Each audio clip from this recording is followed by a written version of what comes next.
Andrew, away we go with 15 questions, and the first of them is there product or process innovation? What was your experience of considering this issue? Yeah, look, I found this a really interesting question. There's a fair capacity of innovative or invention around our platform and our product and what we're actually doing. We thought it was a lot more innovative or a lot more inventive in the process, but we found that we're more of an incremental invention. So we've taken something that people are already doing, something that everyone's using in their daily lives, and we've effectively gone to the next step. So we've taken things a bit further, and this is why we put a 6 down for this one. Okay, so you did score a 6, and I'm going to turn over here and just come up and have a look, which is you think you've got the high end of significant improvement, but you're not what you'd call a radical breakthrough. No, I wouldn't think so, Kevin. No, and you've made a few notes to begin with. Competitors in a similar space, it's a hard question to answer and so on. Mm-hmm. And you on a second iteration or run through, you're going to answer this from multiple perspectives. So you're really thinking of it from the perspective of a business user. If we get beyond your business, generically, what do you think is really important or powerful or useful about asking this question? Yeah, look, I find that beyond my particular business or organisation, I find it's really good, and it really brings clarity to the person who's actually going through the model and working out where their company sits, and it forces them to go out and look at the competition, to look at other products, to look at other technologies, other platforms, other processes in the market. So it really helps you to be honest about what you're doing and make a positive innovation, invention statement. Okay, so it's the honesty or the self-criticism that really is the core of this question. And it really forces you to go out. Okay, it forces you to go outwards. Thanks, Andrew. That's great. Thank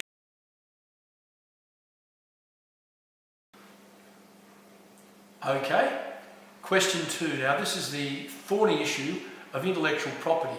Quite clearly for many a new venture, the intellectual property is the absolute heart of what you're doing, so the ability to protect it is extremely important, but there's many more ways than patents, for argument's sake, to do so. How did you deal with this question and this issue, and how did it challenge you, and what do you think's in it for other people thinking about this question in this way? Sure. Generally speaking, if we put a 6 down for innovation or invention, there's probably challenges around protecting IP when we're not solely inventive or innovative. We've found that on existing processes in the industry, we've come up with a few new things, and we're putting patent and trademark against those processes that we're doing. So while we don't have a full product, a full platform technology that can be patented, we do certainly have elements of our product that are market secrets or that haven't been done before, and we're going through that process at the moment to ensure that the correct patent and trademarks are submitted around that. Okay, bearing in mind that this was a first go through these 15 questions, sure. Let's scroll down a little bit here, as I'll just turn my head away from the camera, and what in an ideal world, perhaps when you go through again, you'd be describing the means of intellectual property protection that are available to you, and you'd be seeing which ones are applicable. You've already ticked a few of them up there as copyright, trademark, narrow scope, patent, and you decided that you've got some IP protection. So what are the implications of that? And really speaking, why do you think this question is either a good one or maybe you think it's a bad one? Look, specifically for us, we find that the patent of a couple of processes that we have in our product are unique and new.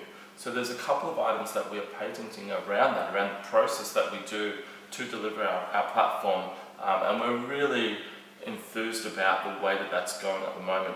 For some organisations who have an entirely innovative or inventive product or organisation, there's probably a lot of their product, a lot of the platform, a lot of the service, whatever they're doing, that they're able to patent or copyright or trade secret perhaps. For us, it's not as strong, but the elements that we can do are really strong, and we see that that's going to be extremely helpful for us in the future. So would you say that this is a question that everybody needs to address if they're going to transform from an alleged opportunity into a thorough business model? Without doubt, Kevin. Look, a lot of organisations, once you start putting your product, services, whatever it is that you're doing to market, if you don't have these kinds of protection, you leave yourself extremely vulnerable to being copied, to having people potentially sue you as well if they go through and create patents for technologies that you've actually invented. So it's really critical to, even though there are costs involved, it's critical to make the right decisions early and before you actually start to put your product or service to market. Thank you very much. Thank you.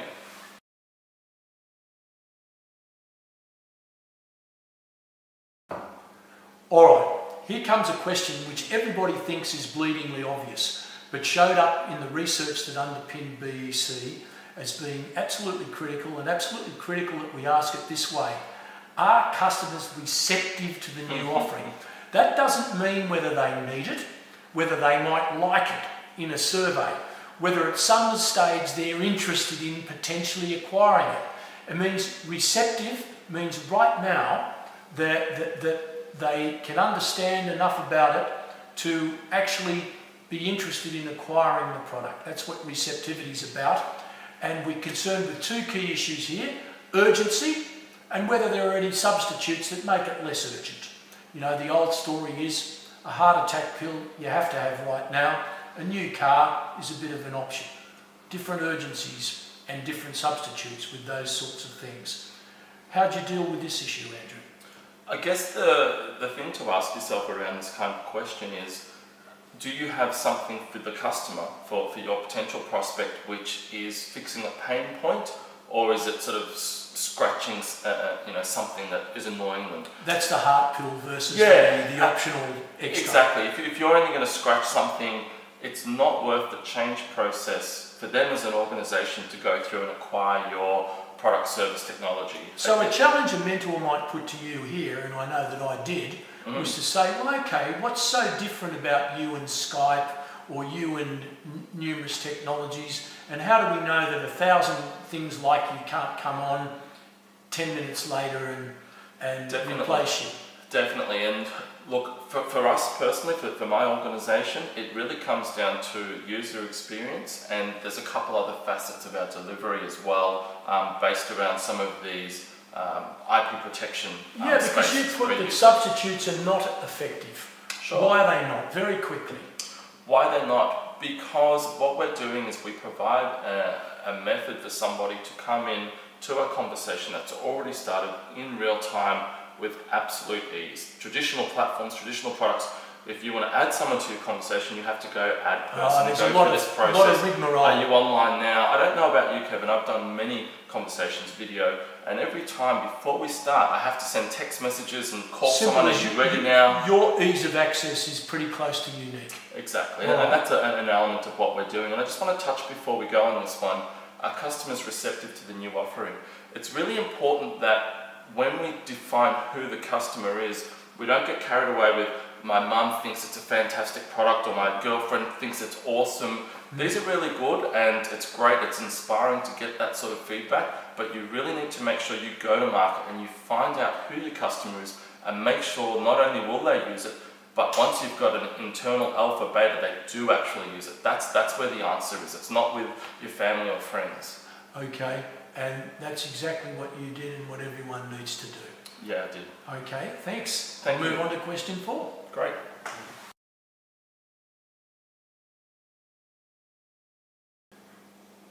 Andrew, big question, a fundamental question. Is the industry attractive? Probably the most important article still in the whole history of venture capital is Bob Zyder's 1985 articles, and he said, look, you have to get into growth markets, into attractive industries, and that's where the whole old theory of venture capital comes from. It doesn't matter how good the individual venture is. If you buy a portfolio of 10 investments, 2 of them are going to be big winners, almost irrespective of anything. So this is a very, very important question that the research showed was critical to building a good business model. You have to have an appreciation of that, and issues like those here: life cycle, capital intensity, advertising intensity, industry concentration, average size of competing firms, and many others. We go into a lot of detail when we're mentoring on these. I remember we spent a couple of 3 hours on this issue here. And what did you wind up with? You wound up with another 6. Another Is 6 your favourite number or what? Look, we're just trying to be very honest early in the first space. Looking back with information I know now, 6 is probably quite modest for where we are, and even for where the industry is going. But I think it's good to be modest. I think it's a good approach, and it's better to under-promise and over-deliver. Yes, well, I think I can talk to those watching this out there as the Westminster chimes go in the background there, and say this. When we first talked to Andrew, before we started mentoring him in detail, he was pretty much a 9-man. He thought every sort of thing with his venture was absolutely brilliant, which is not unusual, to be in love with your product, unless you've got that kind of passion, you probably shouldn't be doing it. But I'm very impressed how for a first pass, he hasn't come back with lots of highs and simple things. He's been actually relatively hard on himself.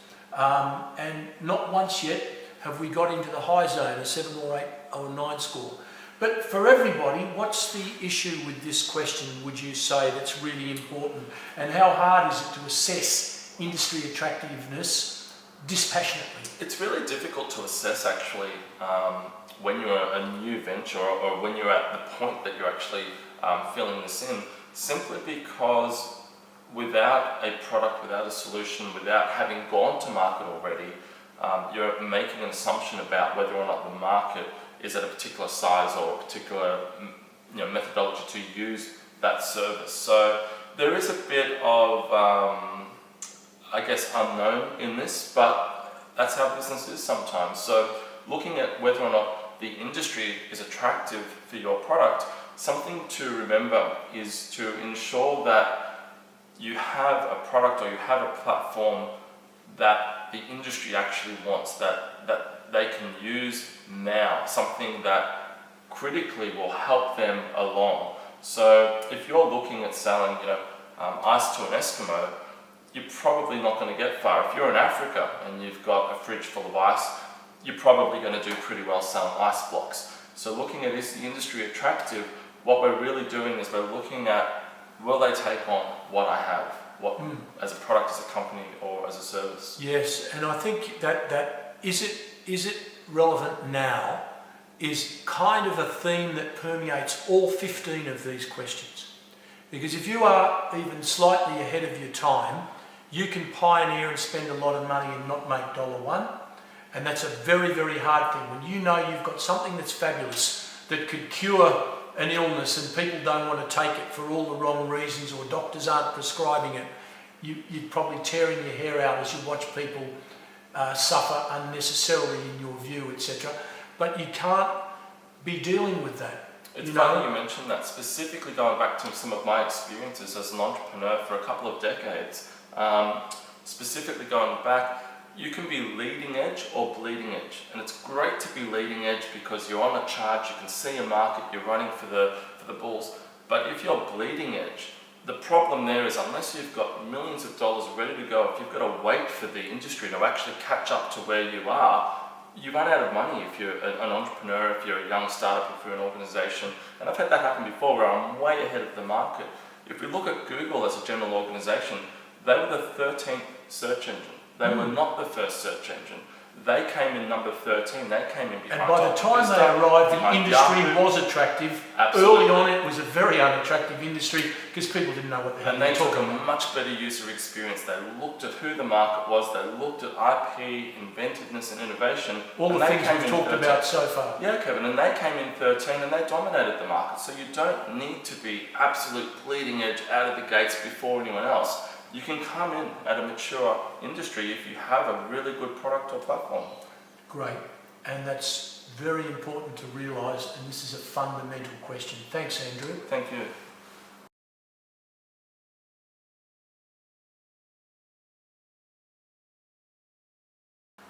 All right, this question's a longer one, and it's really, all the words in it are important though. Is there a fit? And that means, do the two things go together well?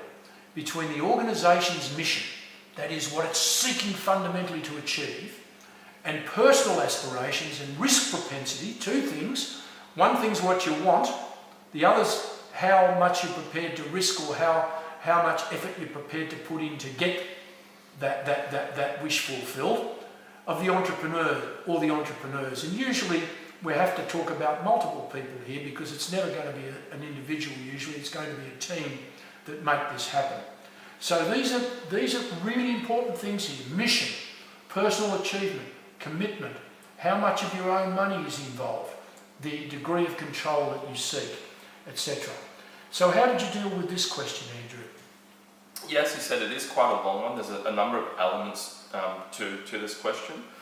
The venture's mission in terms of future size and industry, we really think that a lot of what we're doing as a team, as a product, as an organisation, we're revolutionising the way that works, the way that we can move into the industry that we're a part of. And next through too, if you scroll up a little bit, Kevin, I'll have a look at the next one, sorry. Yeah. Sure, what is the level of personal achievement?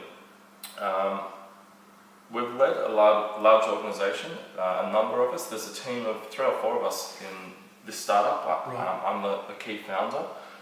So as far as our personal achievements are concerned, we've shipped multiple organisations, we've exited organisations, so we have quite a mature level of achievement as entrepreneurs. Going further, now this part-time commitment though, Sure. sorry for chopping in there, but normally you'd be, all things being equal, you'd want somebody to be in there 27 hours a day and so on and so forth, and that's always a bit of a wary point for a potential investor in particular, or others who are looking at your venture. So tell me about how you can, say that well, there's a good fit, whether you're part-time committed or not, but this part-time commitment... It's a really interesting question. It's a really interesting one, because as you said, when you hear the conversation, it's usually how many hours. I'm doing 18 hours a day and I'm working, and we live on pizza and Red Bull, and we're sitting there coding at Sunday midnight. Yeah. And there's a lot of perception that investors want to hear that. But looking at it conversely on the other side, there's also an element of, if you're in a position where you can do something part-time, where you can put in 30 hours a week, 40 hours a week, even part-time, and do some long hours, work as well on contract, or do other things if you need to pay your own bills, if you need to run the house, if you need to run your car, get to the train, whatever you're doing. I get it. So it's not you can't have a simplistic approach. You could be fully committed but doing all the wrong things, massively inefficient, and that's no good, whereas you could have a really well-structured part-time commitment that gives you joy in doing it, and it can be there. So you've got to be very careful with this issue of commitment, particularly in early stage ventures. There's 2 things are really, really important to hone in on here. And the first one is, as an entrepreneur, it can be really easy to put too much time into your project. Because very interesting. We need to also remember, you need to eat. You need to be able to pay for your bus ticket. You need to be able to pay the rent. You need to be able to pay the utility bill. Sure. And unless you have significant investment funds to do that, it's no good working 60 hours. You're going to have to get a work-life balance. You've got to get some balance. And let me tell you, that's the second area. We're talking here about what I call the transformation process of getting to a good business plan from an opportunity. The second element in the model of entrepreneurial process concerns personal commitment in a very focused way, and the personnel that you need to help you with that. Yeah. So we're actually getting into a second area, if you like, of the larger issue of every aspect of entrepreneurial process. So what do you think are the key points for anyone, any venture as distinct from yours, when it comes to this issue here of the fit? Look, the key thing for the fit is to make sure that the entrepreneurs understand the risk and are willing to accept that and run with it. Make sure they know what hours are involved. Make sure they're aware of what the risks personally as a business, and also for potential investors, seed or angel investors. And back to this one, the part-time. If you have that ability to bring in an income elsewhere to pay your rent, you can massively reduce the burden on the organisation, which will be really positive for angel investors as well. So it's all about looking at those sorts of risk assessments and ensuring that the entrepreneurs or the founders involved have the capacity to build the organization, but also to make sure that they can operate themselves as humans and accept any of the challenges and risks that come along as they're doing that. Okay, and I think when we were talking about this and we were having our mentoring sessions around this question, the key word that kept cropping up time and time again was balance. Yeah. Balance is absolutely vital. You can ruin a business by being, in a sense, too committed. Absolutely. Which is almost paradoxical, but I think most people will understand exactly what we're getting at with that. Thanks, Andrew. Thank you, Kevin.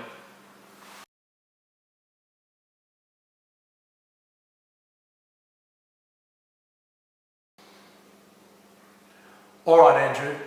I have to love this question, and I hope those watching this will love it too, because I'm going to scroll up a little bit here. The question is the entrepreneurial team well connected up and down and across the value chain? But as I scroll up, this is the first question where Andrew was unafraid to give himself a 9. So tell me about this. We're talking about connections with suppliers, with key customers and with competitors, and this is where you feel that your venture has some tremendous advantages. I think it's really challenging to go into an industry where you are entirely new to that. If I went in, my wife, for example, she has a business running from home where she cooks cakes and biscuits and these sorts of things. If I was to go and pick up a recipe book and move into the industry, I'd have no idea what I was doing. And so there'd be a massive amount of risk around me doing that. I don't have any contacts, any network. For myself, I've been an entrepreneur in the technology industry for some 15, 20 years. So I've, along that way, met a number of people, a number of influential people, social commentators globally. And I have the benefit of being able to access and being able to leverage the capability and support of some of the world's top names in the industry that our product is shipping in. I noticed that you haven't yet begun to do the notes here, but if you did, I know from what you've told me in our mentoring sessions, there'd be literally hundreds of names of really quite influential people in the industry, in Silicon Valley, journalists, a whole range of people that are really very supportive of this venture, and you do seem to have pretty good networks in customers, suppliers everywhere. So what would be, suppose somebody was less well connected, they didn't have a 9 here, what were the things that they would need to do, or that you think would be key issues for people that were, less well networked, shall we say, than you are? Sure. I think network is really critical to success, not only from the aspect of being able to leverage relationships through that, but also from being able to sort mentors in network that you're in, get advice, get feedback, bring people into whatever product or service you're creating and get their information so that you can go through that sort of, lean startup methodology. But my recommendation is just go out there and talk to people. Go to a local meetup, speak to people. They'll introduce you to someone else. Jump on Facebook, jump on Twitter, tweet somebody, tweet 10 people in the industry. 2 will come back to you and work with them and build your network. Okay, it sounds like great advice. Thanks, Andrew.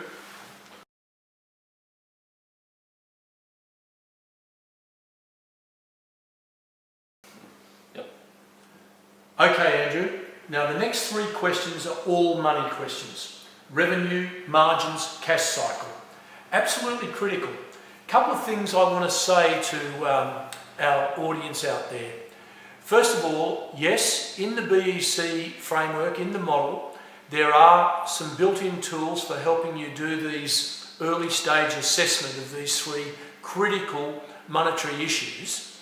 But of course, there'll be lots of people, if you've got accounting skills, if you've got finance skills, if you've got learnings, that have tools well beyond what are built in to the BEC. So you're able to do these things. And what we're trying to strive for here is by no means the full-scale business model that comes later when we get right to the stage of doing a full-scale business plan. Here it's really early stage, and what we're trying to find is the numbers. Some might used to use that phrase, the old back of the envelope numbers, the really fundamental numbers that could see how hard it is to get to break even, what are reasonable margins that you could have, fairly broad brush economic measures that are nevertheless absolutely fundamental to whether you've got a business model, because a business model is a regime for turning effort into profit using certain inputs and achieving certain outputs. So if you don't have any kind of idea about the money, or you skip that issue, you're going to have problems. At the same time, you don't want to be counting the cost of every pencil sharpener in the stationery department. So it's quite difficult, and we'll talk to Andrew about that. When we get down to here, we haven't got time to deal with all of the different issues in here and the percentages and so on, and I noticed that you didn't, but you went straight to saying, well, when it comes to this issue of repeat sales and recurring revenue, we have got a pretty high score. We're going to say that most of our revenue in this venture is going to be recurring. Sure. Why do you say that, and how important is this issue for anybody's business? Do you want to scroll up again for a moment? Sure. Our business, our model is around repeat customers, recurring revenue, effectively subscribing, monthly subscriptions to a product. So we've listed it as 50-50. We have quite an advanced spreadsheet that goes into the financial, but as you said, this is a basic generalization model. So yeah, I noticed, folks, when in talking to Andrew, they have a tremendous amount of financial data, which in a sense makes some of the stuff at the simplistic level in the BEC framework here a little bit superfluous and a little bit junior to some of the larger areas they've got. But Andrew, you did say that you never quite really thought as hard about this question as what I forced you to do when I was mentoring you. And look, with the whole BEC framework, it makes you justify what your standings are. It really makes you think about it, and it makes you have to own the results. Even at this Could I slow that down again? I think Sure. that notion that you've said there is a fantastic feedback, because when we developed BEC, that's what we're looking for. You have to own the results, and you have to justify them. You know, you can't get away with broad brush statements or anything, and you will need some kind of a regime for dealing with just how recurring your revenue is likely to be, etc. Correct? And across the boards with BEC, I think you've said something that gladdens my heart as the one of the key inventors of it. You've said earlier, it's all about risk reduction.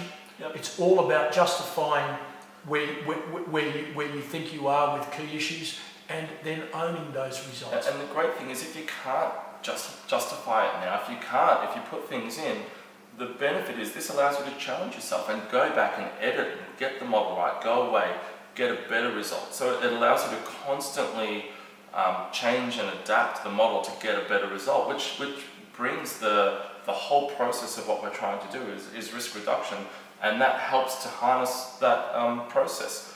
But what I'll just jump in quickly here and go through this, Kevin.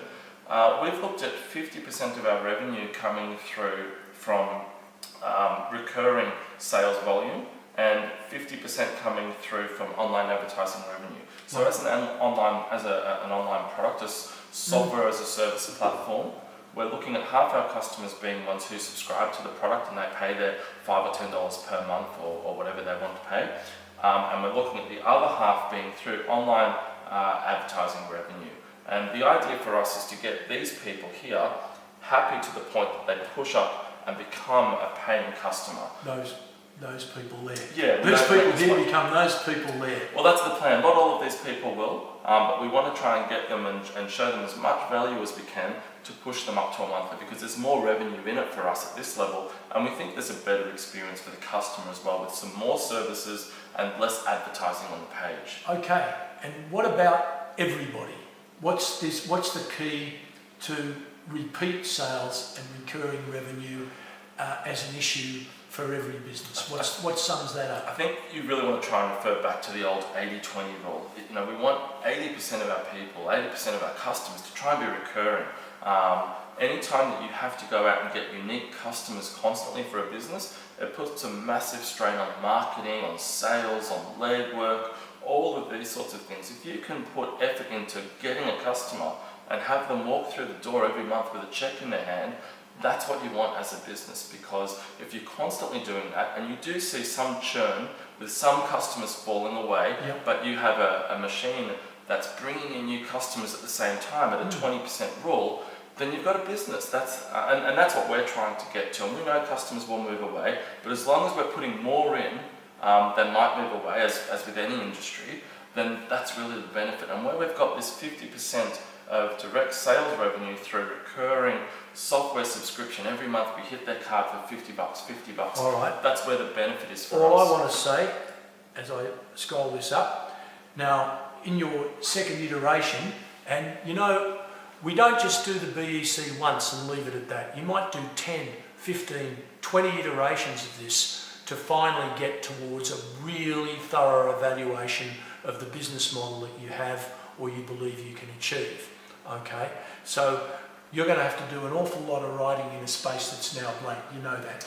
Oh yeah, definitely. And some of these we've left blank on purpose so that we can continue to challenge ourselves as we go through this process. Even though we've done this many times already, we'll continue to do that until we get the model absolutely right. Fantastic.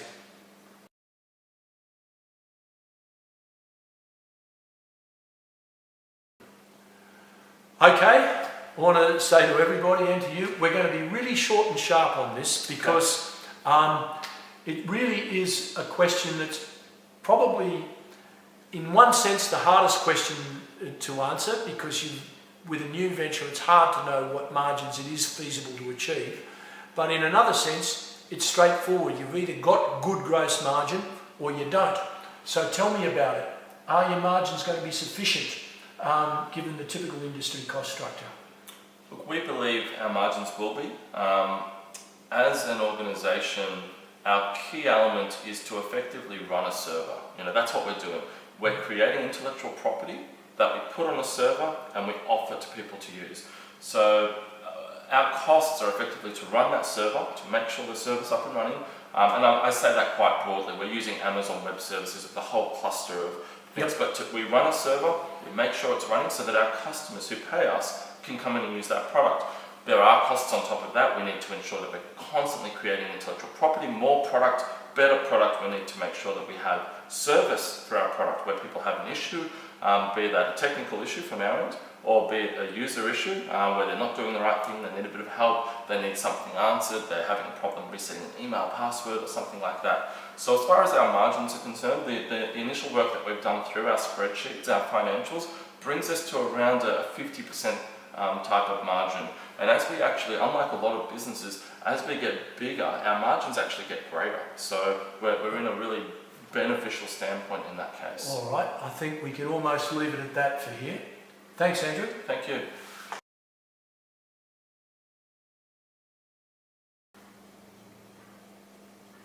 All right, the third of these big monetary issues, the cash cycle.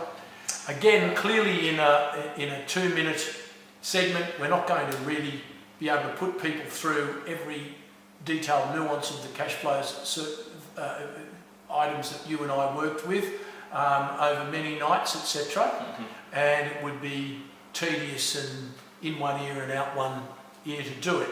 So again, fairly briefly though, are you operating in cash cycles optimised? Now, I just want to dwell on those words because you might say, in your first pass of coming to a business model, we got a pretty good cash cycle, etc. But really the idea to try and make them as absolutely the best they can be, which is optimisation, is we have found in our research a critical issue. It's a big difference because if somebody can get paid 3 days earlier or they can extend their credit terms more favourably or something, it makes a huge difference over a cycle, let alone a year. So tell me where you are with this and where you think everyone needs to be. For us, we have the benefit of not being a widget company, in that we don't have to go and generate a piece of plastic box and pay money and put that on the counter and have it in stock. We have the benefit of being able to create one piece of technology and ship that to multiple people. So as far as our operating in cycles, what we're really talking about is business operation for us as an organisation. Right.